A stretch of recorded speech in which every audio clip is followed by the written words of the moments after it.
In today's video, I'm going to teach you how to export emails from Pipedrive. By the end, you'll know exactly where to go in your Pipedrive settings to find the built-in export tools for your emails. Before we start, make sure you're signed into your Pipedrive account and that you have the right permissions.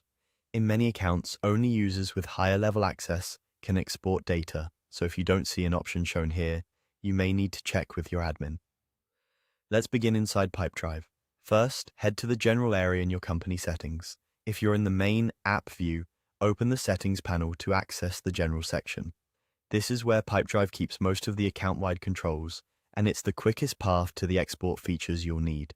Next, click on your profile avatar or your initials in the top corner of the screen. Depending on your setup, you may see your photo or just your initials. That account menu is a reliable navigation point that also helps confirm you're in the correct workspace and company environment before you initiate an export. From there, open Tools and Apps. This section groups together the utilities that extend Pipedrive's core functionality, including automation, integrations, and, most importantly for today, data export.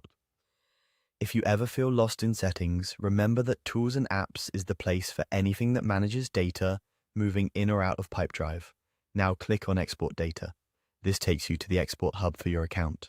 Here's where you can work with the data stored in Pipedrive, including emails. You'll typically see options that let you choose what to export and how to structure the file. If your organization has guidelines about what can be downloaded, take a moment to review them before proceeding. It's also a good idea to confirm any date ranges or filters you plan to use ahead of time, so your export is focused and easier to work with later. A few quick tips while you're here. Exports commonly generate CSV files, which open in spreadsheets or can be imported into other tools. Large exports can take a while to prepare. Letting the process finish without navigating away helps prevent delays. If you're working with personal or sensitive correspondence, store the resulting file securely and follow your company's data handling policies.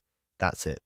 You went to General, opened your account menu, navigated to Tools and Apps, and then selected Export Data, which is where your email export lives. Pause and replay as needed, and you'll be ready to pull your email data from Pipedrive with confidence.